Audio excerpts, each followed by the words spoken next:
Diga, Edson. Eu queria fazer uma observação que...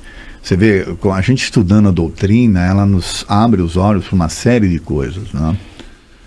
E o Kardec, na época dele, ele observou também e fez até umas conjecturas de que o medo, né, fosse um fator de levar a pessoa à loucura, ou ao desequilíbrio, pelo menos, né? Medo de morrer, medo do diabo, as crenças, né, que existiam enraizadas na época, né? Aquela imposição, né, de pecados, de culpas, faziam as pessoas se isolarem ou meio que ficarem alienadas, né, de uma série de coisas por medo mesmo, por receio. E se a gente trazer isso para a realidade atual, nós vamos ver que é bem real isso daí. Quantas pessoas hoje não estão se isolando, né, por exemplo, na depressão, ou síndrome de pânico, ou situações, né, que levam a esse tipo de viver alienado, né, num processo aí de se isolar do mundo, com medo do mundo, com medo da vida, com medo de enfrentar situações e por aí afora. São os transtornos de ansiedade, né? É. A pessoa não sai de casa, né? E tem muita gente assim, que não sai mais à noite. Não sai mais à noite. Isso é meio que uma loucura, você concorda? A gente fica um pouco assim mesmo, né? Se você for levar isso para o lado, assim, de olhar de forma racional, essa pessoa, ela está na sua sã consciência, ela não está. Ela está sofrendo um processo, tá certo? Então, o medo é um dos fatores que contribuem, infelizmente, para isso aí. E precisaria ser estudado, né? Precisaria ser trabalhado, na verdade. E a nossa sociedade vem contribuindo para isso, né? Ontem eu estava ouvindo uma reportagem de assalto a ônibus, não sei se vocês viram, né? Que é um recorde aí de assalto dentro do ônibus. E uma pessoa deu um depoimento que o irmão dela ficou tão chocado com o assalto, de ter sido assaltado dentro do ônibus, que ele tá fazendo tratamento psiquiátrico, ele não consegue mais ir trabalhar, ele não consegue entrar no ônibus.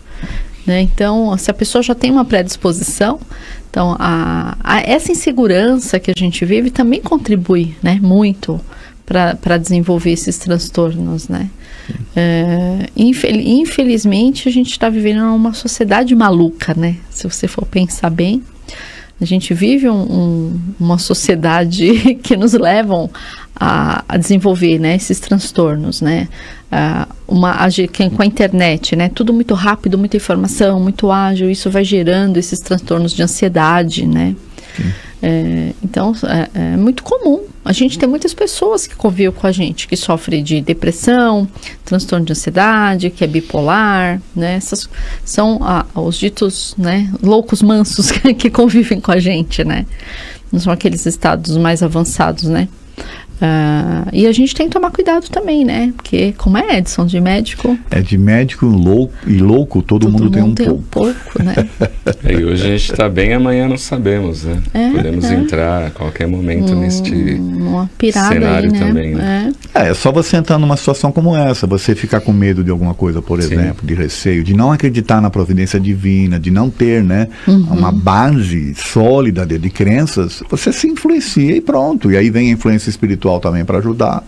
E o medo é um fator muito limitante mesmo, né? Se a pessoa, por exemplo, tem medo de cachorro, tem pessoas que têm pavor, né, de cachorro, não pode sair na rua, porque não pode encontrar um cachorro. Então, eu queria até fazer uma outra contribuição para a gente refletir juntos, inclusive os ouvintes. A questão da mediunidade, por exemplo, né? Os estudos indicam que todos somos médiums, né? Em menor ou maior grau de intensidade, vamos dizer assim, todos somos médios, porque todos nós temos a capacidade de receber influências espirituais. Tá certo? Sim. Aliás, até para corroborar isso daí, como é que, se todo mundo acredita, por exemplo, que exista um anjo da guarda ou que exista um mentor, né, como é que ele vai ter acesso a você para te orientar, vamos assim dizer, se ele não tiver condições de chegar até você, te inspirar e coisa desse tipo? Então, todos nós, nesse sentido aí, temos essa capacidade de ser influenciados. A questão é, você quer ser influenciado por quem? E o que é que vai fazer com que você seja influenciado por A ou por B? É o A ou o B ou é você? Então, se você entra num processo desses, né, de não acreditar em você, de sentir medo, de achar que o mundo é ameaçador e que você está abrindo o campo para ser influenciado por quem? Está alimentando então, né? Você está criando uma sintonia, né? Exatamente. Você está mexendo lá numa sintonia e que vai, infelizmente, pode, né, acarretar aí uma influência muito maior e isso que poderia ser algo simples de ser tratado, virá algo muito mais... Cresce, né? Algo muito mais sério, né? Sim. É muito importante isso que você está falando, viu, Edson? A gente adquirir consciência que tem determinadas situações a gente precisa repelir com veemência, com força mesmo. É aquela a questão... Até o Marcelo estava falando isso, né? Você é centelha divina. Então, a gente tem certas situações que a gente tem que repelir da nossa vida, né? Não aceito isso, eu não quero isso, não concordo com isso. Não é assim que eu vejo o mundo. Meu mundo não vejo dessa forma. E você vai mudando o padrão, né? Sim. Só para vocês terem uma ideia do que o relatório passa, por exemplo, eles entrevistaram uma usuária que estava sendo atendida pelo SUS dentro da instituição Américo Bairral de Psiquiatria em Itapira, São Paulo, que é uma instituição com origem espírita, né? É uma entidade espírita. E aí essa entrevistada diz o seguinte: se eu fizer arte, esse arte entre aspas, fico amarrada. Eu mesma cheguei a ficar com hematomas e fui falar com o médico e ele me falou que me machuquei. Ainda quando há briga aqui no pátio ou nos quartos, os funcionários puxam pelos cabelos, amarram e dão remédio. Outro usuário também, lá do Américo Bairral, relatou: estou com buracos e dor nos dentes 24 horas por dia e os funcionários falam para esperar e nada de atendimento. Esses são 2 depoimentos que estão neste relatório publicado agora em dezembro sobre a questão aí das doenças mentais no país. Uma outra instituição, que é aqui a Clínica São Francisco, São Luís do Maranhão, é mais chocante ainda. Na ala feminina, houve relatos e diversos, segundo aqui os promotores de justiça que foram visitar, de situações de violência sexual contra as pacientes praticados por profissionais da instituição e por pacientes da ala masculina, que tinham contato com funcionários que facilitavam a entrada dos homens na ala feminina durante o período da noite. A primeira vez que esta usuária foi internada, em 2014, ela foi abusada por um homem interno e que naquela época ela era virgem ainda, e isso mexeu tanto com ela que até hoje ela está tentando superar este fato lá na Clínica São Francisco, em São Luís, no Maranhão. Isso aqui são relatos de pessoas que estão sendo atendidas lá, e esses depoimentos foram aos promotores de justiça que foram visitar estas instituições no Brasil todo, promotores, juízes e o pessoal da área psiquiátrica. Você vê que interessante, você pega esses relatos aí, são relatos que não parecem ser de pessoas que estão loucas, ou pessoas dementes, porque elas têm consciência do que está acontecendo com elas. Você concorda, não? Então, é aquilo que eu estava falando, até que ponto uma pessoa que está internada, de fato, tem um processo, alteração química, cerebral, ou coisa que o valha, ou até que ponto foram desequilíbrios espirituais que a levaram até ali. Pontuais, né? Pontuais, ou que poderiam ser tratados, né? De forma, não dentro da instituição, ou até mesmo na instituição, mas de uma forma isolada, trabalhando essa questão espiritual, né? Num processo aí de desobsessão, ou coisa que o valha. Porque pelo que você tá mostrando aí, Cláudio, os relatos são de pessoas que são conscientes do que estão acontecendo. Tá certo? Sim.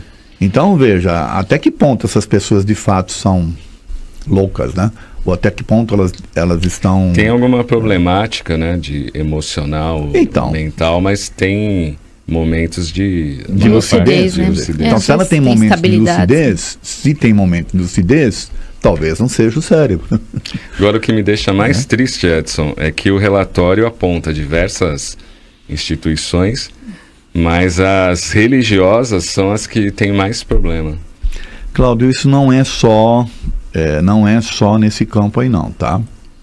Se você pega, por exemplo, a maioria das instituições religiosas que tratam, vamos pegar aqui o exemplo, de pessoas que são internadas por causa de uso de drogas.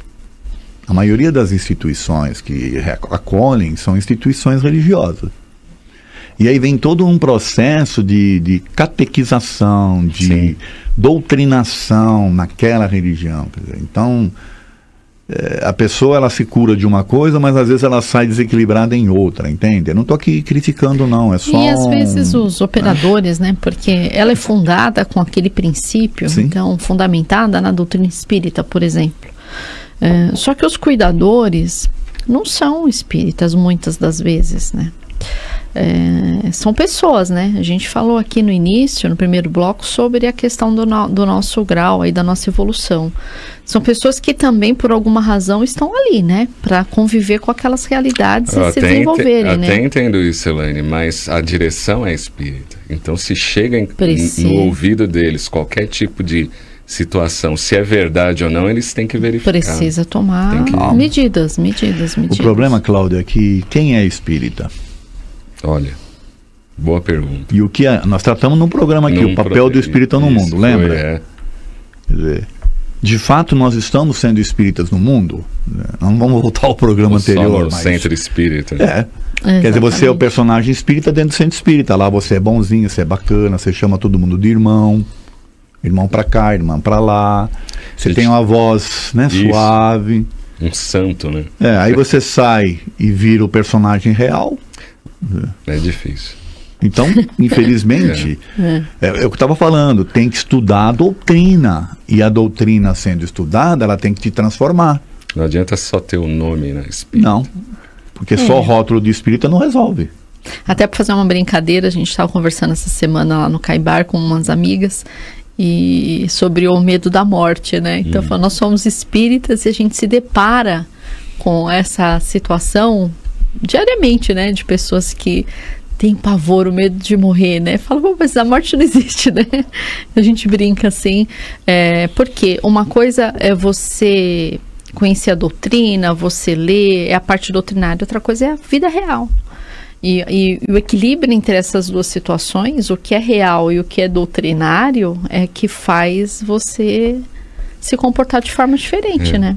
E além dessas instituições estarem ferindo a questão de direitos, né, em relação às pessoas, o modo de tratar, também estão ferindo as leis do país. Aí aqui as pessoas que foram visitar e fizeram esse trabalho também dizem que o Brasil também fere as convenções internacionais. Uma delas é a regra das Nações Unidas para o tratamento de mulheres presas e medidas não privativas de liberdade para mulheres infratoras de 2009, que é conhecida como Regras de Bangkok, e os princípios de Yogyakarta de 2006 sobre a aplicação da legislação internacional de direitos humanos em relação à orientação sexual e identidade de gênero. A gente vai para o intervalo e eu vou ler aqui um outro depoimento de uma outra instituição espírita. E o que o médico falou para a paciente sobre esta questão e o que os funcionários falaram para essa paciente. É impressionante. Daqui a pouco a gente volta.